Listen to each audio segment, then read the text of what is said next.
We okay, Fred? Now, you seeing a blue screen now? Yeah, I see a blue screen. You're in good shape. All right. You did that, not me. The press and the Down Beach Current were notified of this meeting. A copy of the same was posted on the bulletin board. Meeting will come to order. Would you please stand for the flag salute? Attention, salute. I pledge allegiance to the flag of the United States of America, to the republic for which it stands, one nation, under God, indivisible, with liberty and justice for all.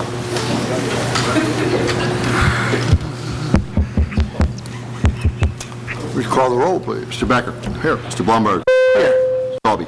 Here. Okay, Mr. Berger, we're going to go to you first. Thanks, everybody.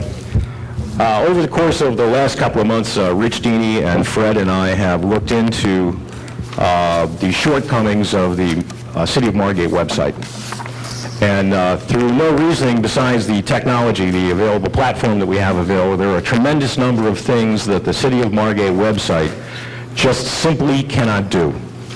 There are so many other things that are available through technology to make sure that not only the people that are going to the Margate website can get the information that they're looking for in a faster, more efficient way, but there are a tremendous number of attributes to help out the individual city departments to try and convey the information from their departments out to the general public. There's also a tremendous number of availabilities for storing more materials. Storing more materials on that line. So the goal of putting together a new website project is something that we worked on for the last couple of months. We looked at award-winning web designers from around the country. We took into consideration the functionality of it, and of course their specialty. We only looked at web design companies that specialized exclusively in municipal websites. These are people that specialize in it only. After taking some bids from a couple of different companies and looking at what they had to offer, Rich and Fred and I, based upon everything they had to offer as well as the pricing, settled on Virtual Towns and Schools. Virtual Towns and Schools is a company up in Maynard, Massachusetts. They're an award-winning website company. They are currently hosting and designing websites for over 400 municipalities.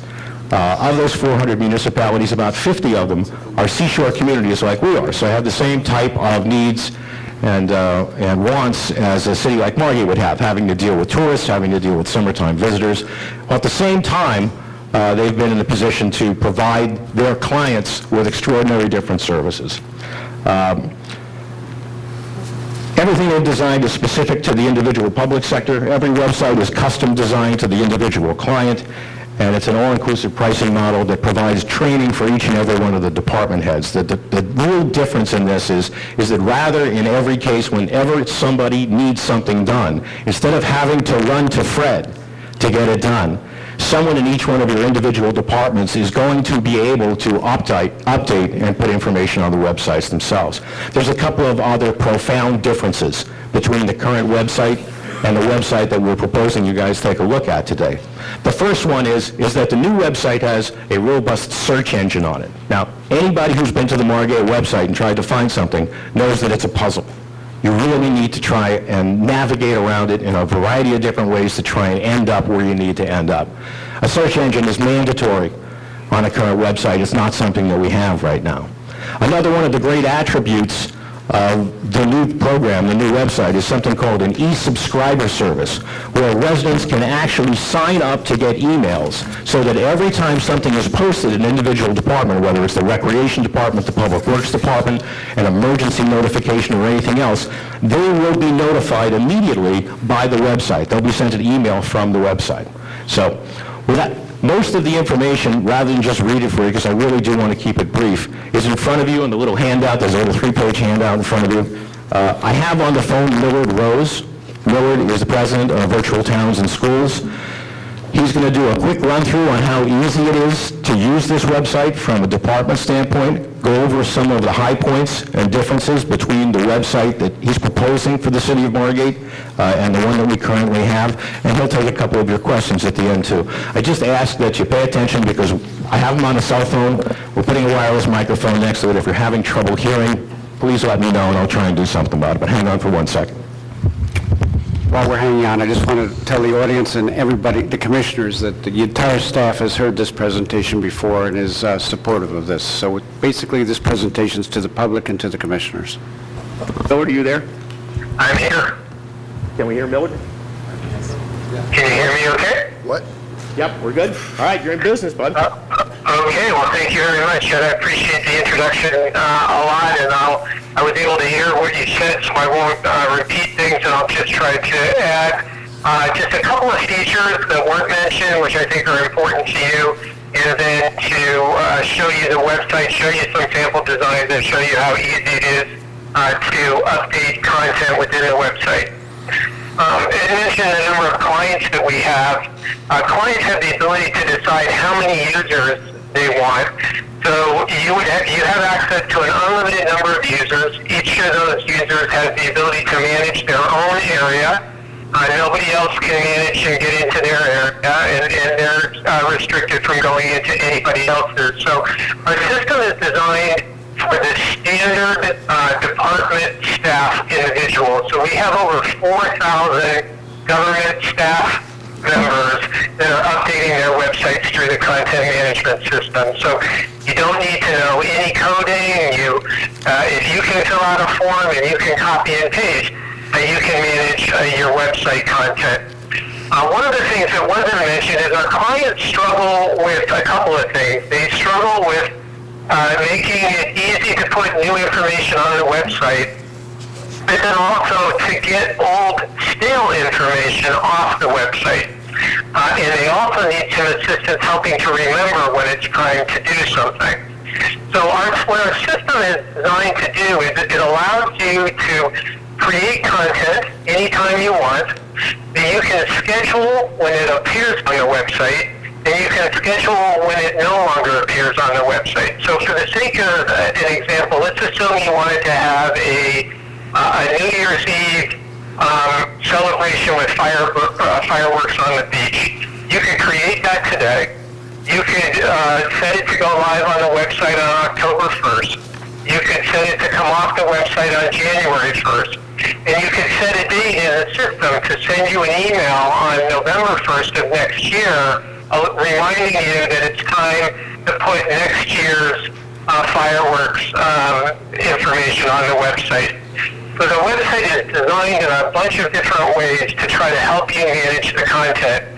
You also will be controlling content in one place, but back to Ed's point, different people navigate to the information from different ways. So some people go to the search box, some people will go to the department, some people will see a tab that says visitors, and they know they want to come to the beach, and so they're going to click on visitors knowing that that's where information is about the beaches and so forth.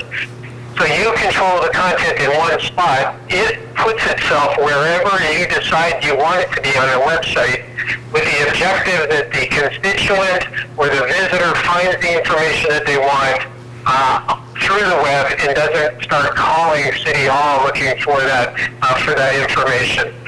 You have the ability to create your own web forms in the system.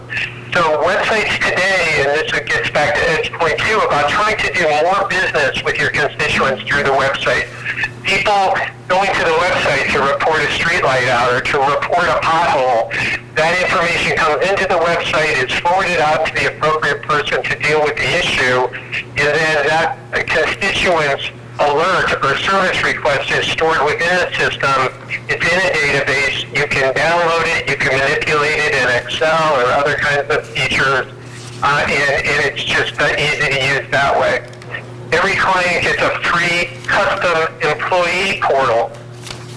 So all of your staff can go to the website, log in, and even if they don't control any content, they can get into a private area in the website, and in that private area there might be vacation request forms or insurance information or a meeting room schedule or types of things that you want to share with the staff.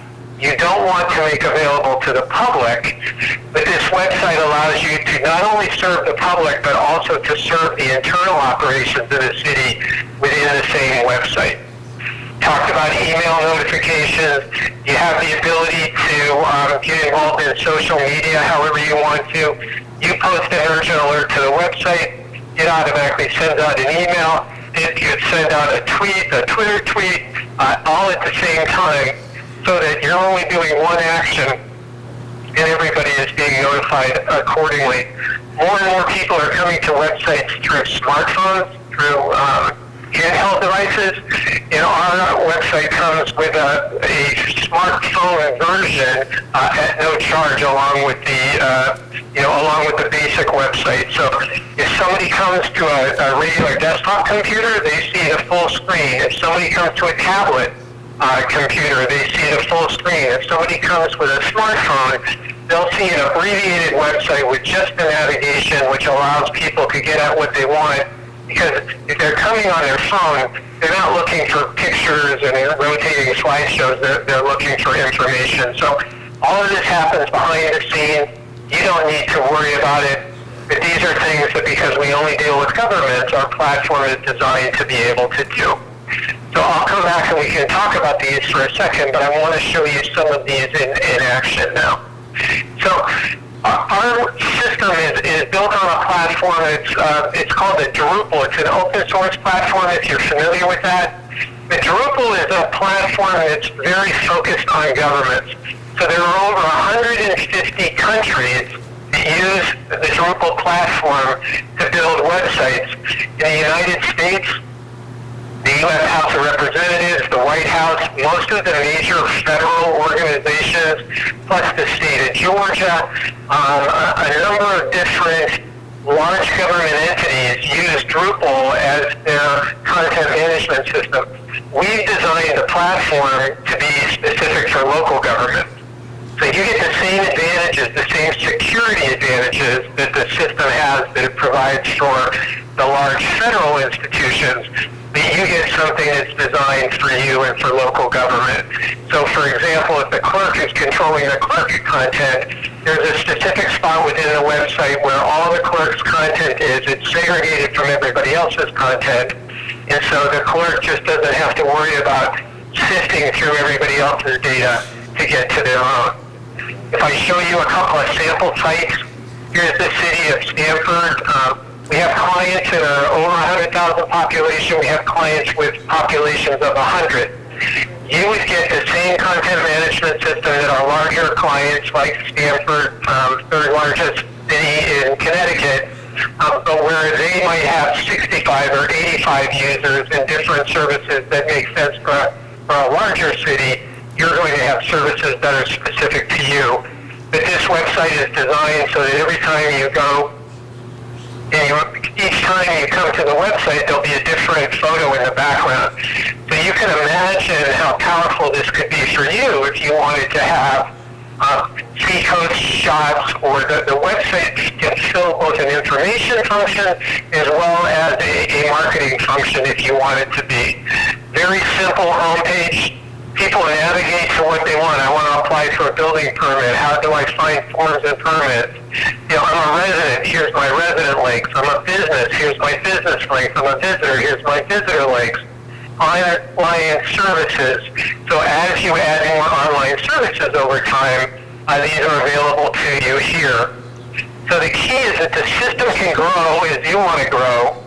You have the ability to do things in whatever stage or pace is appropriate for you, and you'll help with us and decide.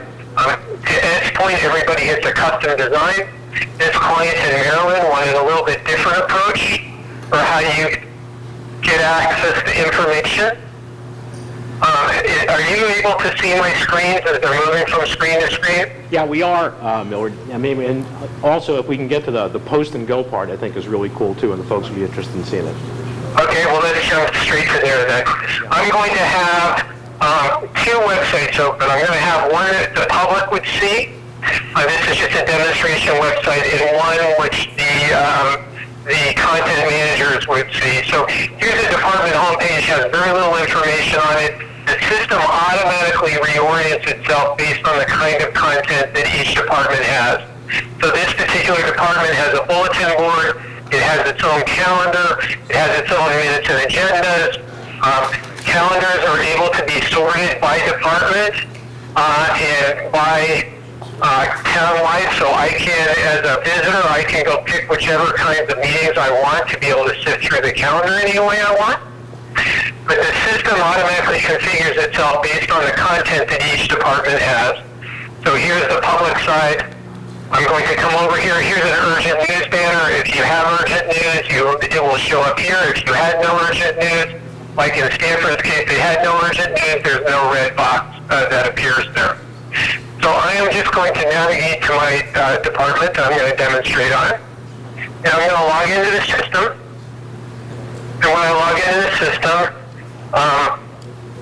once my user ID and password is entered into the system, that's what tells the system when I have permissions to edit. Now that I'm inside the system, my page looks very similar to the public page, but now I have access to different things that the public can't see. I can edit my home page. I have the ability to see a very simple, what we call toolkit, upload a file, create a free-form document, create a news item, and here's my cabinet where all of my content resides of all different types, similar to what I was talking about before. I'm going to do a very simple news item. I'm going to post two items and I can show you other things if it's important. First thing is I'm going to post a news item. I'm going to post a news item. This is just going to be, I'll just do, I'll say that this is important in terms of auto-populating. So imagine if you were the person who was responsible for doing agendas. As you started to type city council agenda, this would start filling in and you would just change the date in the back. And it would save you time and energy as you're doing this. So I just created a new item. I'm just going to say more information here. And if I just hit save and close right now, that would tell the system, okay, put it up on the website immediately and leave it there until I do something to it, and only put it on the website. However, I have the options of sending this out to a subscriber. So you have the ability to decide each time you post the website, do you want it to go out to the subscribers or don't you want it to go out to the subscribers? A lot of things in our system are checkbox driven. You can embed a video so that it's from various sources to be able to place video inside your website if you want. Here's where you could post to Twitter or other social media. Here's where you could schedule when it goes live and when it comes off.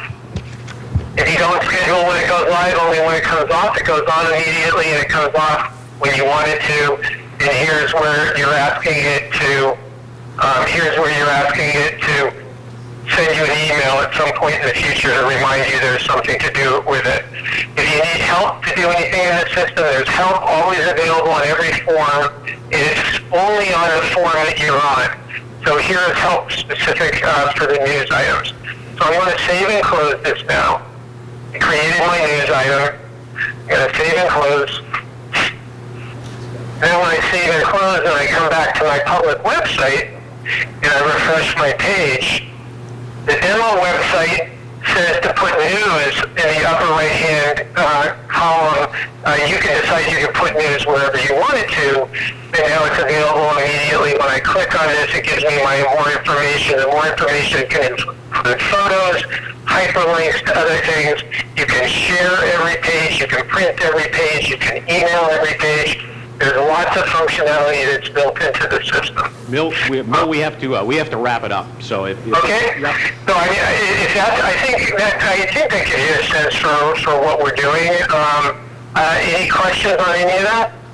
Any questions for anybody, real quick? Question? No. I have smartphones. I use mine a lot to make a phone call. Like look a phone number up and then I just hit, will they be able to hit the green telephone button and call directly from the smartphone to the city like you can on? Yes. Okay. Yes, they will. Millard, I'm going to grab the microphone for a second and just make a couple of points real quickly, just so everybody understands the capabilities of this, and I want to make it in a more practical sense right now. You guys understood what happened a year and a half ago when we were trying to disseminate information out to the general public about what was going on. Any administrator on this program can go on the website from any internet connection anywhere and post on the Margate website. Anybody who's authorized can post the emergency information. So, for argument's sake, Brenda, when we were off at A Harbor Township and you were receiving information and wanted to disseminate that information out to the general public, there was no way for you to do that. Simply with an internet connection, that's something you can do now. So that's one of the practical applications of it. The up and down time for this, from the time that Fred and Richard and I and Millard agree on what the general design work looks like on the front page, when we pick out the basic design work, which should probably only take a week or 10 days to do, frankly. The entire time from the time we say yes and move forward with that to the time that the new site goes live is a cycle of about 8 weeks. So this is something that we can agree on, get the design done. They will migrate 100 pages from the current website over to the new website. They will host an unlimited amount of information. So as much information as the city wants to put on the site, archiving information going back for years if you want. If we have the information and it's electronic, we can put it up there, it can be available to the public. Forms, any kind of forms that you want to. There can be an entire forms section on the website. The reality is that the amount of money that the city can save in printing over the course of years, simply by putting up every piece of paper that we have on the website so people can download it themselves, can literally offset the annual cost of maintaining this website. And I have a question for our team. What about taxes and property taxes and utility payments? Are we hoping to be able to pay them online too? I saw the online services tab. Yeah, you can absolutely pay your taxes online. Okay. You can absolutely pay your parking tickets online. You can buy your beach badges online. You can do anything that requires any kind of transaction online. This is something we would have the capability of doing. It really is going to make everybody's life much easier from an administrative standpoint. It really can streamline the process of those things that you have to do over and over and over again by giving people access to the information right there. So that's our proposal to you, and as I said, this is something that went out to all the department heads earlier, or Richard mentioned went out to all the department heads earlier. We went through a fairly extensive process in trying to decide which company to decide on. We've came up with Virtual Towns and Schools. And I hope if you have any other questions, if they come up to you later, please feel free to forward them to me or through Richard, and we'll be happy to get them answered for you. And I just have one question. How does the cost of this, the first cost, compare to what we're paying now? Yeah, it's a really interesting question, Maury, because one of the primary reasons that we went with Virtual Towns is, aside from the fact that they are, an award-winning company up in New England and really want to get a foothold in New Jersey, that had a lot to do with the pricing structure. Lisa, I guess we're paying a little bit over $10,000 a year, ballpark, for the maintenance of the current site. It's about $10,000 a year. For the maintenance? For currently, for what we're doing, for the hosting and everything else. It's, for the maintenance for the current site, I shut that all down, Yep. knowing that we would be doing something. So Yeah, right. We haven't been paying for maintenance for the last couple of years, knowing that the heat was coming. The answer to your question is that for the cost of what we were paying on an annual basis, which was about $10,000 at the time, there's been appreciable savings of about $2,000 the first year. So it's about I think $6,000 for the build out, and then another $2,000 a year rather than $10,000 a year moving forward for the hosting of the site. That includes, by the way, ongoing training, it includes ongoing help desk, it includes ongoing maintenance, it includes ongoing upgrades and everything else. So there's a big cost savings. It sounds like a winner to me, and thank you and Fred and Rich for the time. Thanks very much, everyone. Any Thank other you. questions, just let me know. Thank you very much. Thanks, Bill.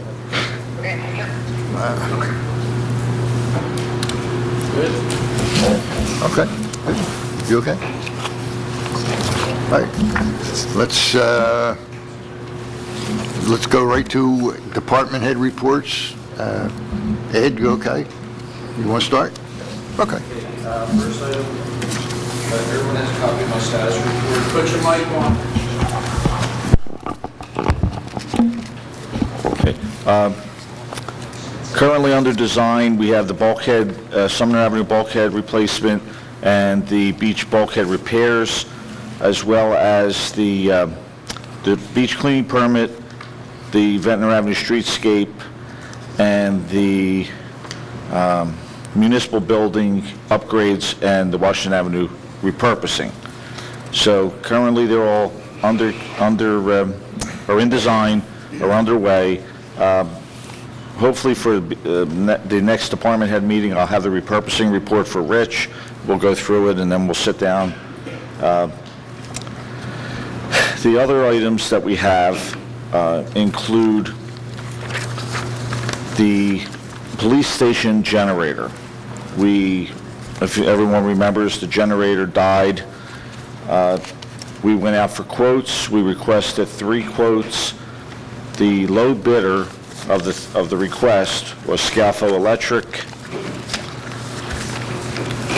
and Scalfo was at $64,500 without the automatic transfer switch. We've looked at the transfer switch. Transfer switch is fine.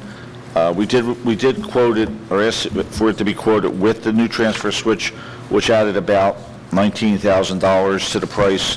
At this point, we don't think that's necessary. Just so everyone, the insurance company or insurance adjuster came back with a price from the maintenance people for the generator. To just fix what we have, it would be $22,681.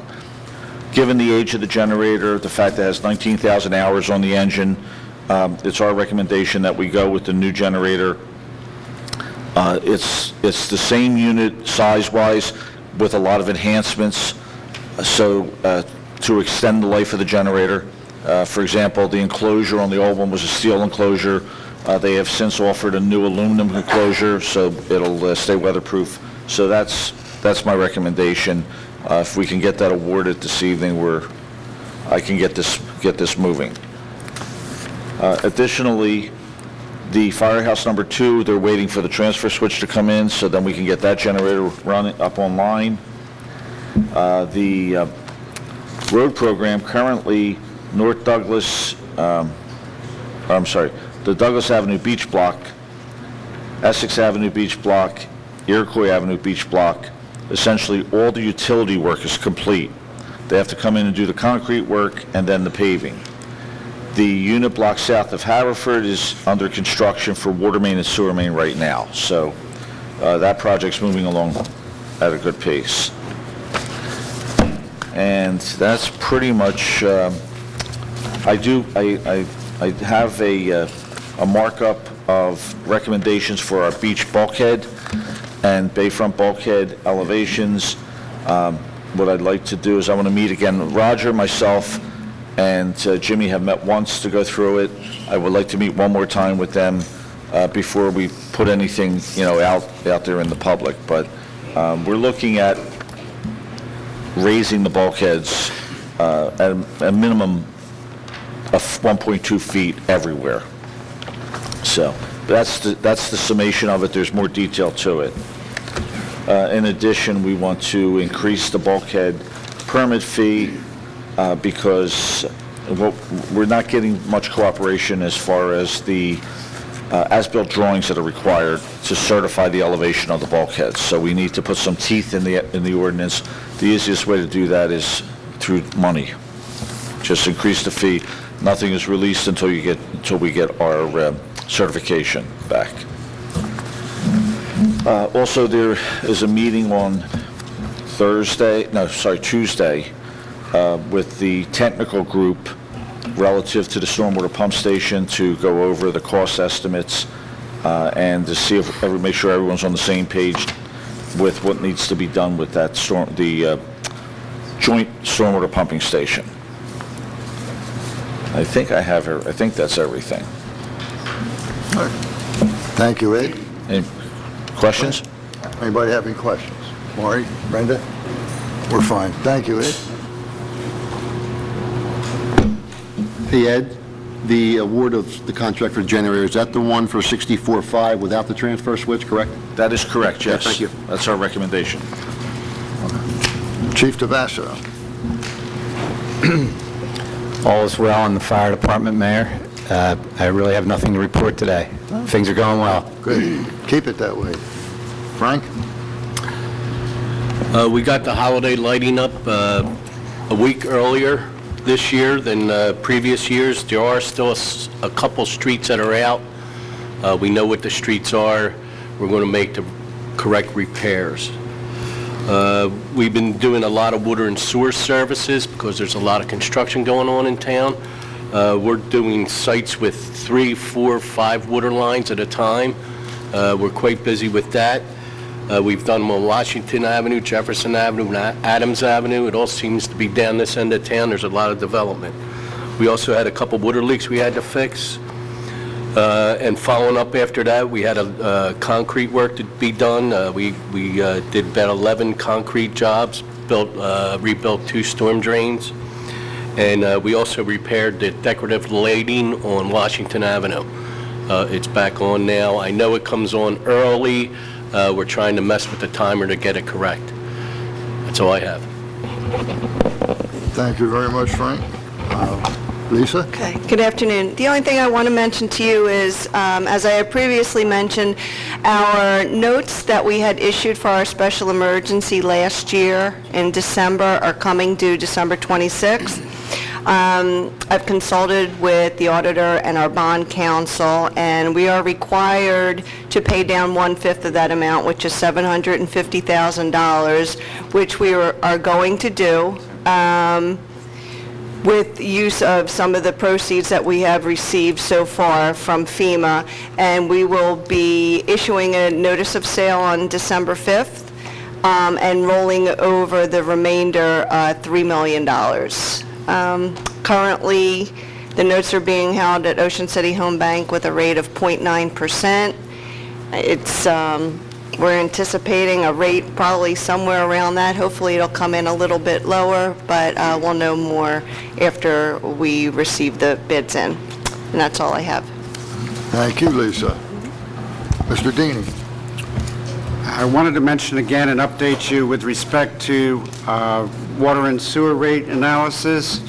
I placed in front of you today and sent also to you electronically a report an analysis of water and sewer rates from our past history, our current rates, comparison of other municipalities in the area with similar utilities, as well as New Jersey American Water Company, which is the largest water and sewer company in the state. We last raised rates back in 2008, effective for 2009. That was consistent with the time period before, was 2004 to 2000, for effective in 2005. So while that was a 4-year, the last 2 times have been 4-year cycle in between, this would be a 5-year cycle in between for raising rates.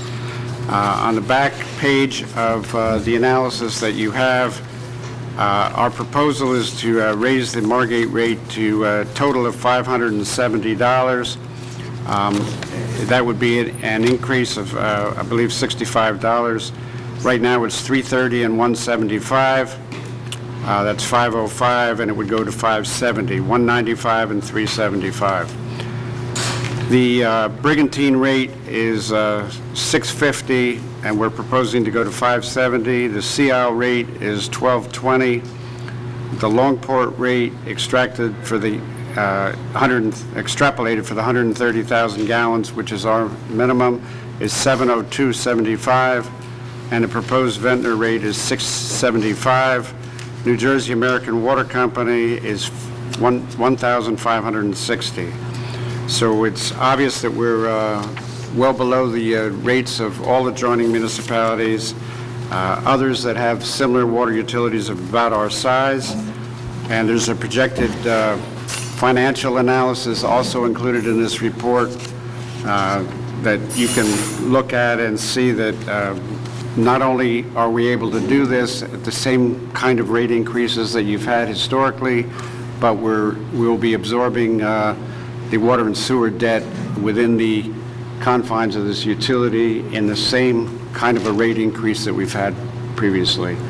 So we'll be able to pay off water and sewer debt with the utility the way it should be paid off, and obviously that saves us ultimately on our general debt.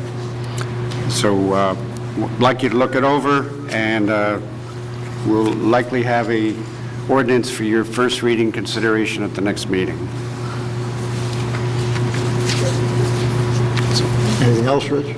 That's all, thank you. Great. Mr. Abbott. Mayor and Commissioners, I draw your attention to the two ordinances that you'll consider at the regular meeting. Ordinance number 22 is that private sale of approximately 7.5 foot by 80 foot long property on the beachfront of Rumson Avenue. You have this ordinance. We've had a number of discussions with it. The adjoining private property owner had come to the city, wanted to buy that strip of land, which is on the Atlantic City side of the deteriorated bulkhead that's in place now. And the owner had offered, and we negotiated, and ultimately the owner has agreed to not only do the 80 foot, which is on city property, but also to do the remaining portion of the bulkhead running along Rumson Avenue and the end of Rumson Avenue. That's a total of 229 linear feet. Our city engineer had given a total cost estimate, including a contingency, which most likely won't be impacted, of $337,800. My meeting with the city tax assessor, he was very happy because this far exceeds what we believe to be fair market value. So with the approval of this ordinance, we will move forward. It's a division. Mr. Rubin will probably assist me on this one, where we cut off this 7.5 foot wide, roughly 7.5 foot wide strip from the remainder of Lot 9 so that we can convey title. We have a unique mechanism too. We will not convey the deed until the city engineer approves the bulkhead in total. So again, this is part of our city efforts to address storm mitigation. It'll be a brand new bulkhead of 229 feet. And I'm actually pretty proud of this accomplishment, I think. And Mr. Goldberg, who is the private owner, I give a lot of credit to him too. Very nice man, and he's willing to do this, and it's a real good situation for the city, in my opinion. And it's at the new elevation. Oh yes, it'll be at Eddie's specifications. So we're moving forward. Also on the agenda is ordinance number 23. Scott, one more quick question. I'm sorry. Will Okay. they will then own that bulkhead as well? They will own the bulkhead. Okay. There'll be no issue as to who's responsible to replace that bulkhead, which is in poor condition at this time, and low. So Thanks. we're moving forward on it. And okay, ordinance number 23 has to do with the change of the zoning from that of S60 to that of S25 for the piece of land under which the old Blessed Sacrament School is located. We had been requested by the church to change that zoning. It's a reduction to the lot requirement, minimum lot size of what's immediately adjacent to the property. I believe you all may have gotten a copy of that aerial overview. And what it would do is it would allow that, what is currently a vacant school building, to be torn down and developed for 3 residential lots, meeting the S25 zoning criteria, which is what the remaining single-family home properties on that block are. They're zoned S25 as well. That's moving forward. Once, if you do accept this ordinance, we'll move forward. And again, Roger Rubin and I will look to see, is it necessary for us to send out a legal notice to property owners within 200 feet? My rough opinion is we're not changing the classification, but we are changing minimum lot size. But it's, you're talking about a handful of neighbors, and perhaps best to do it, whether we have to or not, just to let them know what's going on. Just one quick correction, Scott. That should say S30. The request was S30, the difference being with S30, the slightly larger land area would not allow it to be ever re-subdivided into 4 lots. Is it too late to change that for tonight and put that on? No, I can do that, but I have a letter that says S25, so if it's S30, that's fine with me. It's absolutely, definitely S30, and that should be changed for tonight. Absolutely sure, yeah. It just needs to be changed to S30 and then everything else is okay. Everything else is okay. It should read S60 to S30. This is Scott, I'd like Scott to look at the letter, because that's important. Will we have time between meetings? Sure. Okay. I'm just looking at the plan they gave me, Raj, although everything there says S25, but if you say it's S30, then that's good enough for me. This is what it gave me. See, S30 is 3,000 square foot minimum. I think we had talked about that. Well, that's fine. If Mr. Rubin, if that was the intent, S30 instead of says 25, I'm showing you what I'm looking at, so, but that's fine. S30, it's still 3 lots, not 4 lots. That's perfect. S30. All right, let's do that then. We'll go by your recommendation, and I appreciate your assistance on that. That's what the church wants, that's fine. Okay, great. S30. I'm All sorry right. I didn't see that. Okay. Not a problem. What else? You have And anything Mayor, I else? think that's it. That's Right. all I have. Thank you, Scott. Scott, can I ask you just one question about that?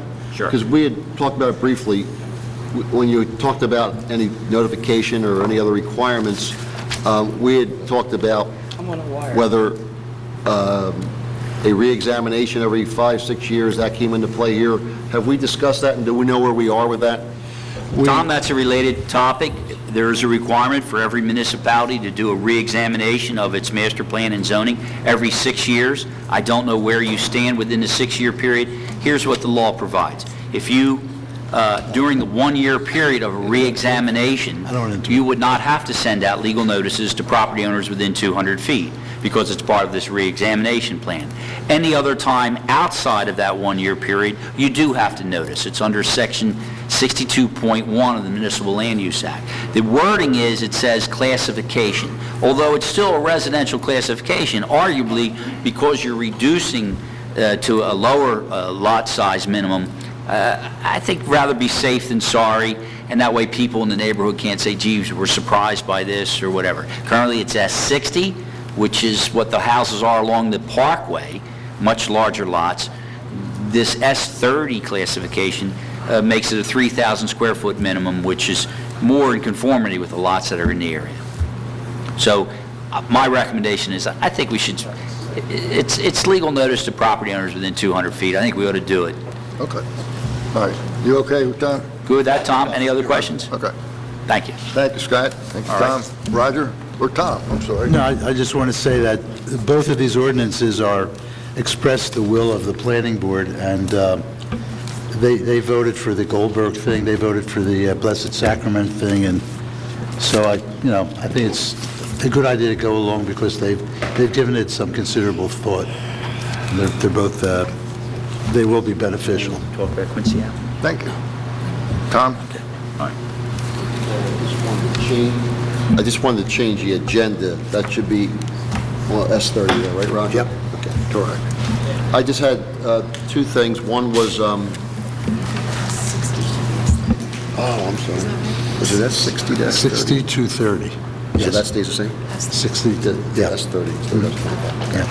The only other item the one item I had was that we had talked about it a few times, was the ice cream vending. Again, we're not under time constraints, but we should move. I'd like to propose a resolution for 2 weeks from now to go out for the auction, as we've done in the past. I know there was some discussions about another way of going about it. I don't know if Rich wanted to add into that or just let it go for now, Rich?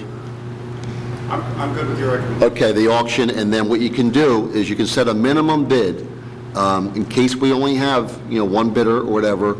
In the past, I think it was possibly 50,000 minimum, and we've taken in upwards of 75, 90,000. So Rich and I talked, we thought about at least a minimum of 60 to 70, but you can think about it. We can prepare it for next meeting, and we can just decide at that meeting when we do it. The other thing you can do is you can have it a 1-year contract, and then with your option, you can have either 2 1-year extensions as we go along. If the economy stays down and there's not much competition out there, we could have 5% escalators each year.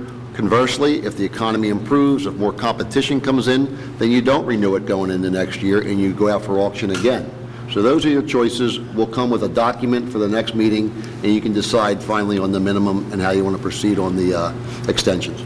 Fine. Okay? Okay. Anything else, Tom? That's it. Roger, do you have anything? Nothing more. Everything's Jim? fine.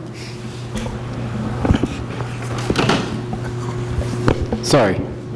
Ed Wahlberg and I attended a meeting on Tuesday last week at Stockton State College about the futuristic map that's supposed to come out for FEMA. It'll be our new flood insurance rate map. That map will probably be done sometime in 2015.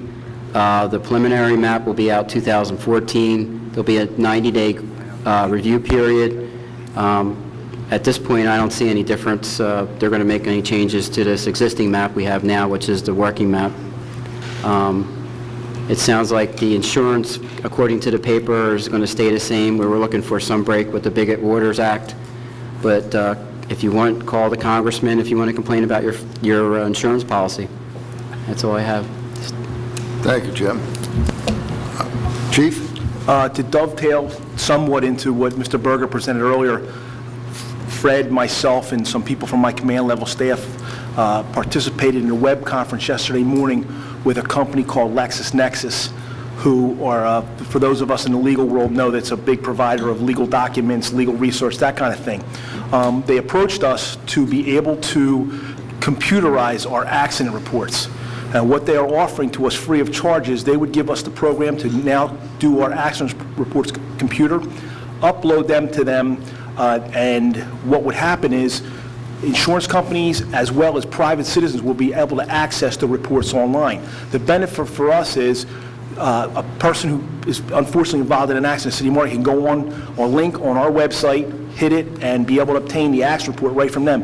For every report that's requested, we would receive $5 that would be automatically deposited to a separate account here in the City of Margate, which basically eliminates some of our paperwork and some other things in the thing. So if you're out of town, or even a local person wouldn't have to come to the police department to obtain an accident report. I've given Scott the contractor the agreement to review for legal purposes. I've talked to Rich. Fred, we think it would be a great thing. At this point, there's no cost to us, and I'd like your permission to move it forward with it. Essentially, it's so your department can head to being a paperless. Correct, when it comes to accident reports themselves. Go for it. Great, thank you. Mark? Other than that, that's it. Go for it. Okay, thank you. As a result of the non-binding referendum question that we had on the dunes, I thought that it would be a good idea that we put together a resolution to notify the state, the Army Corps, the DEP, as well as our local legislators, in case they didn't know the results of that election, where the people of Margate overwhelmingly voted no, somewhat to the tune of 65%. So in that regard, I will read into the record a proposed resolution for which I seek comments from the public as well as from the members of the city and my fellow commissioners, and then we'll ask that it go on the formal meeting agenda at our next regularly scheduled meeting, not tonight. So I don't know what that date is. Tom, do you have that date? The 5th, maybe, of December? 12/5? Yes. Okay. So bear with me and I will read. And I want to thank Tom for helping me with the language here, Rich for reviewing it, Scott, I believe, as well as anybody else that's already had a look at this. It's a draft. It can be modified, and I'm open to any suggestions. So here we go. Whereas Ordinance 2001-14 of the Margate City Code of Ordinances requires a referendum question and voter approval prior to the Margate City Board of Commissioners participating in any beach replenishment and dune construction project. And whereas the governing body of the City of Margate City did unanimously adopt Resolution 2013-162, initiating a non-binding referendum question for the intention of allowing the voters of Margate to express their sentiment and give direction to the Margate City Board of Commissioners regarding the City of Margate's participation in the proposed beach replenishment and dunes construction project. And whereas this referendum question did appear on the ballot of the November 5th, 2013 general election, and whereas the referendum question resulting in the voters of the city of Margate City opposing participation in a beach replenishment and dunes construction project by a total machine vote count of 1,502 opposed to 792 in favor of said project. And whereas a construction schedule released by the state of New Jersey identifies that the city of Margate City is scheduled to be part of the proposed beach replenishment and dunes construction project with a project agreement date of January 2014 and a start of construction in April 2014. And whereas the Margate City Board of Commissioners is desirous of supporting and respecting its citizens, voters, and the overwhelming majority of its residents who have expressed their will at the polls on Election Day. And whereas the Board of Commissioners of the City of Margate City fully support beach replenishment exclusive of any dune construction that provides a larger and wider beachfront with additional improvements and upgrades to its existing and effective bulkhead system. And whereas the City of Margate City respectfully requests that the New Jersey Department of Environmental Protection and the Army Corps of Engineers embark on a comprehensive study and review of the area along the bayfront of Margate City, wherein the majority of the flooding damage occurred during Hurricane Sandy. Now, therefore, be it resolved that the City of Margate City requests that the State of New Jersey Department of Environmental Protection remove the City of Margate City from the proposed beach replenishment and dune construction schedule released on October 17, 2013. And be it further resolved that the City of Margate City requests that the New Jersey Department of Environmental Protection initiate and coordinate a meeting with the Army Corps of Engineers and representatives from the City of Margate City so as to explore the many various alternatives available for a comprehensive beachfront protection system.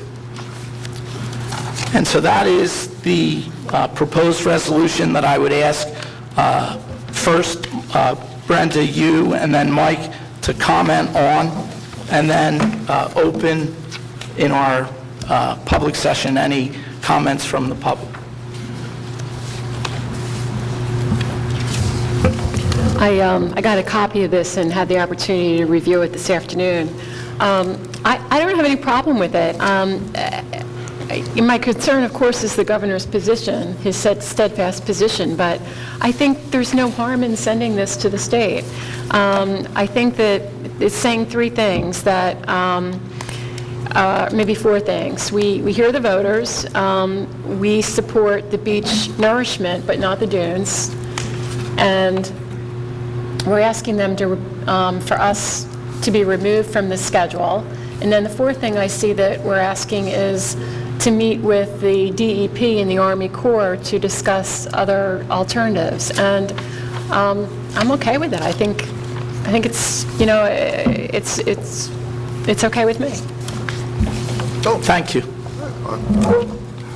I too have reviewed this. I've had an opportunity to see this before now, and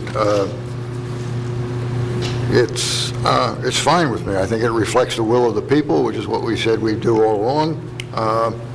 And let's move forward with this. Okay. Perfect. Thank you. You have anything else, Maureen? No, just again to thank Ed and the team for looking at and hopefully updating our Margate City website. I think that's a good thing. That's all I have. Question, do you want this resolution on this evening's agenda? Okay. Okay. Is that okay? Well, I'm just concerned. Assuming that we get through. Well, and my concern is that that members of the public that aren't aware that we're doing this might not have ample opportunity to review it if we put it on and vote on it tonight.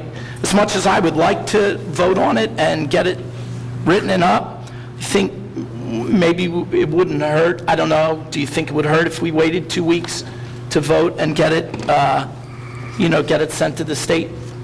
Rich, Tom, Scott, what do you think? Mike, I don't. I'd like to see it keep moving with. You can always amend it later. I would like to have it on the agenda tonight. Okay. fine. Thank you. Thank you. Who else? Where are we? We all done now? I think we're done. Okay. I'm good. All right. I don't have anything. We will open public comment. You have 3 minutes to talk about anything that was discussed here tonight.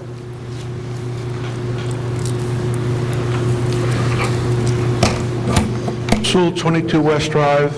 Following up on the comments of Commissioner Blumberg, I think it's rather imperative that the federal funding which is being offered have a clear Plan B where the federal monies are rededicated either to enhance the bulkheads and/or erect a master jetty at the end of Longport.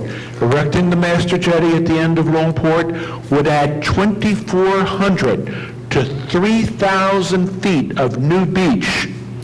If you use the model of the Brigantine master jetty, which keeps the Absecon Inlet from silting up.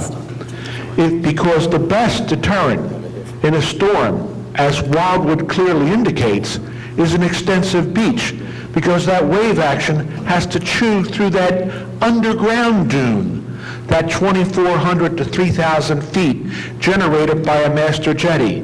And it would only continue to add additional beach.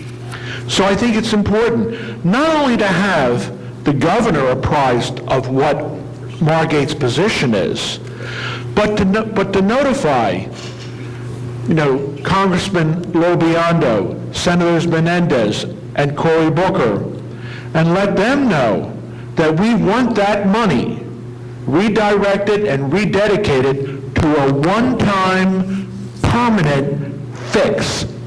The replenishments are not a one-time fix, and they're only good for 30 to possibly 40 minutes in a storm.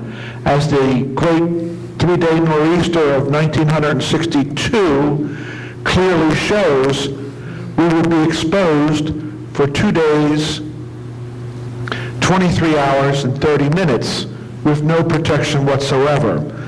So I think it's imperative for this commission not only to establish this resolution, but to give both federal and state authorities better direction insofar as what works best for Margate.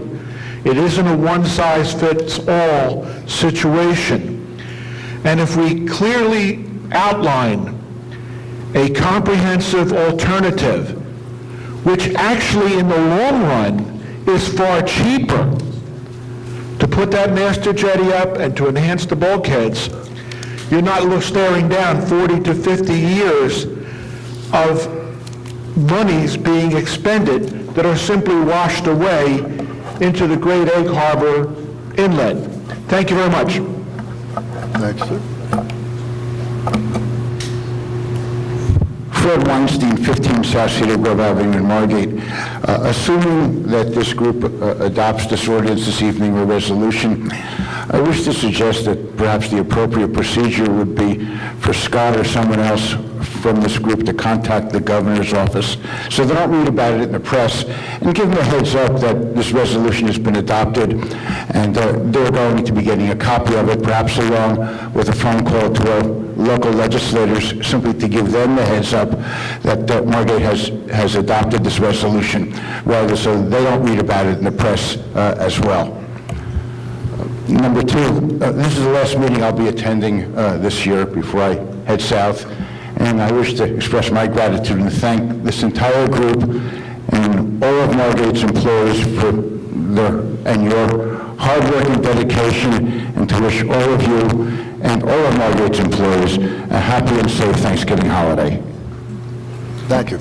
To your first point, Fred, yesterday at the League of Municipalities, I happened to bump into the governor's legislative aide for mayors and local governments, and we had a very brief conversation, and I told her that this was a possibility, and she's supposed to call me tomorrow, so that's already been put in place, but I agree with you wholeheartedly that we should notify them properly. Thank you. Okay. Thank you, Fred.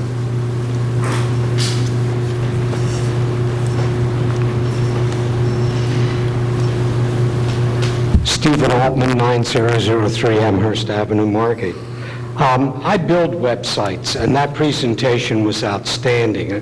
I would highly recommend them.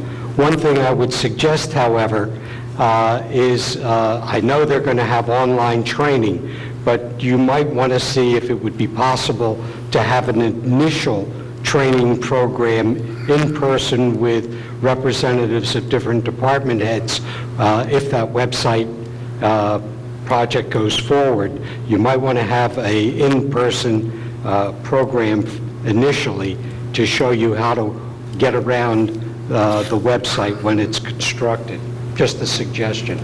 A couple of weeks ago, I stood here and asked about a couple of public safety ideas, whether we could do something about encouraging drivers to cooperate with pedestrians, whether we could do some sort of practice 911 for citizens to get used to dealing with 911 operators. Your Honor, the mayor said he would get back to me, so I was hoping maybe I might get a response to that. But I have another suggestion. Steve, can I just respond to that? I've been away this past week, and I've been away on vacation this past week. I haven't had a chance to do it, but That's fine. we'll talk. Okay. This will take time, I'm sure, so I just wanted to follow up. Mayor, can I have my traffic safety people putting together a PSA and working with it during that time period, so it should be coming out very soon. So that's in the works. My traffic safety people are coming out with a PSA and some strategies on how to get it out, in addition to the city website and some other things regarding pedestrian traffic safety. I did, in fact, contact the state regarding 911. Unfortunately, there is no way to do a practice 911 because the state is the actual handler of that. So if you know people, they can call in and unofficially and say, we want to see if we can do now, but to do a mass or what we would term a practice is not acceptable to the state 911 coordinator's office. Thank you, sir. Thank you. And along the same lines, it occurs to me if you had an elderly person who was able to access 911 by their phone but had fallen down, they might not be able to get to their front door to let in a police officer or a fire personnel. And I wondered whether there was any idea that might be kicked around for some sort of key access or something like that. We actually, we don't really encourage the use of keys because eventually somebody finds out where the key is. In the event of an emergency, unfortunately, with us in the fire department, we force entry into the residence, and we try to do it with the least amount of damage as possible. So. Okay. Thank you. May I? Steve, excuse me. We do have a program, the fire department. It's called a Knox box. We have them on all the commercial buildings, and we offer them to residentials also. They do have to pay for it. We will install it with the help of Public Works at no cost. And the fire department is the only one that has those keys, but they're about $175 to $200. It's basically a small vault that is mounted and bolted to the home. We have a key, and it has key access. Now, in the event of a crisis or an emergency, we're going to do exactly what the police chief said. We're going to force entry, or they're going to call us to force entry into the dwelling. Okay. Okay? Good, thank you. But, you know, if it's an unknown reason, an alarm going off, we haven't heard from somebody, the Knox box is a reliable, viable option where we can get the key and enter the dwelling. Is that something like what real estate people use? It's a similar concept, but it's actually like a little safe. It's much more secure. If you broke it off the house, you couldn't get into it. Oh, good. Thank you. And I know Mr. Blumberg had said something about beach block parking resolutions. I haven't seen that come forward, and I wondered whether that might happen anytime soon. You had to ask Mr. Blumberg if he said that. We're still working on that. Okay. Thank you all very much for your time. Thank you, Steve. Anyone else?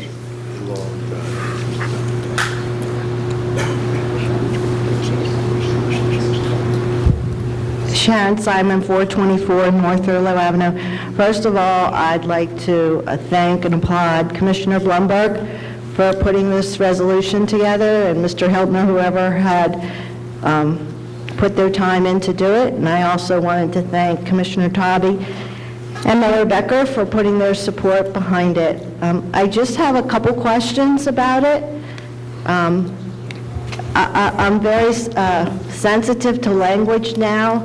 I know there's a lot of questions of inaccurate or distorted or whatever language, accusations. I just want to make sure that we're saying exactly what it is that we mean.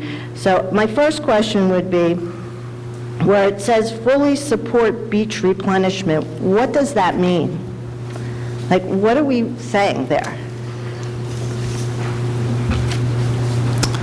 Where are you? Well, what we're saying is that we're ready, willing, and able to talk to the state, to the Corps, to the DEP about the specific needs of Margate City, independent of any federal government template. That's what we're saying. Is it possible to word that, maybe put a little bit more of that wording in? Because fully support could be construed to mean, you said you'd support beach replenishment. Okay, this is what we want to do, and your resolution says you'll fully support it. That is a little concern of mine, just maybe even saying, fully support discussions with you, or just something. You know what, I'll review that language with Scott. Okay. Okay. And this ties into it, but because the vote was against beach replenishment and dune construction, and then to state, that you're carrying out the will of the people, I think you just want to be consistent all the way through, and not, it could be construed and read as, okay, we'll do beach replenishment and we won't do dunes. And I think it just needs to be a conversation and a plan and everything like the rest of the resolution says. So that would be my only comment. And again, I thank everybody for putting a step forward, so that we can sit down and have a conversation with them. We all want the best beach protection for our town. Thank you. Thank you. Anyone else?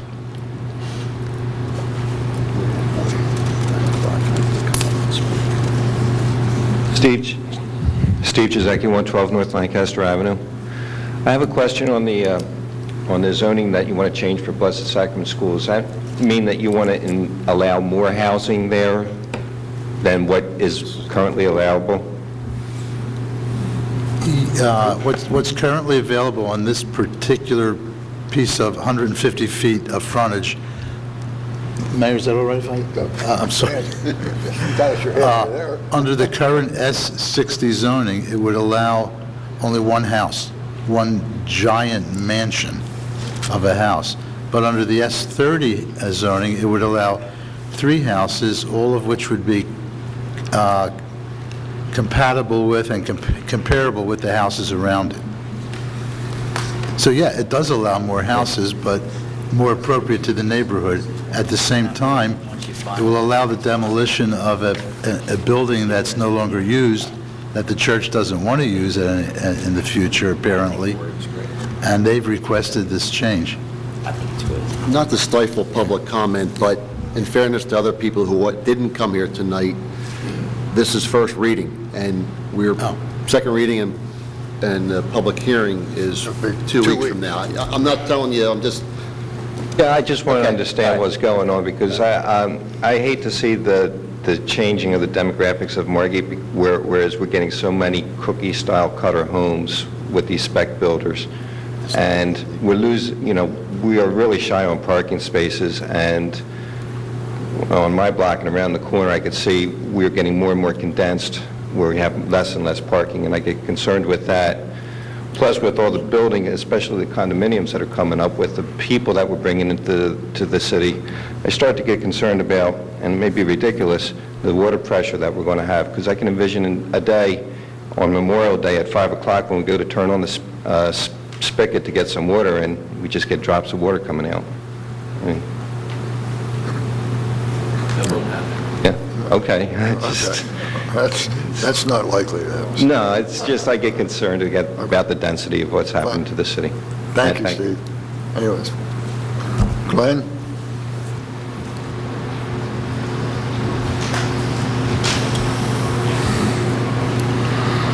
Glenn Klotz, 118 North Barclay Avenue, Margate. First of all, I would like to thank Commissioner Blumberg for this resolution, and I'd also like to thank the rest of the commission for endorsing it. I endorse it. I think it's a good first step in resolving this problem, a long-standing problem with the state and the federal government. Although I've been an opponent of this project for a very long time, I've always wanted to settle this issue, okay? It's basically, we basically all agree on wanting to do the same thing, which is provide a good protective defense for the city. The state, everybody, federal government, we've just basically all disagreed on how to do it and the design of the template. I mean, that really is what the disagreement has been about all these years. I'd like to say further that although the state sometimes appears to be very hard-edged about this, actually in reality, and I know Scott knows this, they do make deals in the sense that they do at times respect city laws. Ventnor, for instance, has an agreement that Scott helped put together with the state that has to do with, I believe, the Parks Act in Ventnor, where Ventnor is now allowed to adjust the height of their dune. I don't think anybody else in the state is allowed to do that. Ventnor has to do with the law. So the state does make deals, okay? Ventnor removed part of the dune, which previously I don't think had been done anywhere. And there are other examples. Brigantine, I believe, and Ocean City are in state projects. They are not necessarily directly in the federal project. So this is another example. So I think this document gives us some leeway to sit down with the state and discuss this issue. There might be a way out of this. I've pointed out some of this to Commissioner Blumberg. One of the things I'd like to mention to everyone, and I don't know if everyone knows this, but the state essentially owns the land from the high tide mark into the ocean. They want to fill that land, they can do that anytime they want. It's above that onto the beach, and of course to our bulkhead, that's the city's land. And that's really what is at issue here. So I think that this document is a first step maybe in resolving this problem. And the voters have spoken, they don't like the template. They basically don't like the beach project, okay? And I'd like to make that clear because Sharon kind of sorted out beach replenishment from the dune, okay? I'm not so sure that that's so easy to do, although it is a possibility because there are other projects in New Jersey that I'd like to mention that have been built by the federal government in the state that don't have any dunes up in North Jersey. So again, there's a possibility here. I think if we sit down with the state, we might be able to come to some kind of compromise that might solve this issue. I hope so. But I support this resolution, and I wish the city luck in any negotiations forthcoming with the DEP and the Army. Thank you. Thank you, Glenn. Just for public information, I think Mr. Abbott can attest to this. We were both in Florida last week, and they're doing a major replenishment without dunes done by the Corps of Engineers. So, as you say, Glenn, all things are possible, okay? Any other comment? There's a motion to close public comment. I'll make that motion. I'll second. Mr. Becker? Yes. Mr. Blumberg? Yes. Mr. Talby? Yes. Is there a motion to adjourn the meeting? I'll make that motion. Second. Mr. Becker? Yes. Blumberg? Yes. Mr. Talby? Yes. As usual, we'll take a very short break and go into the public meeting.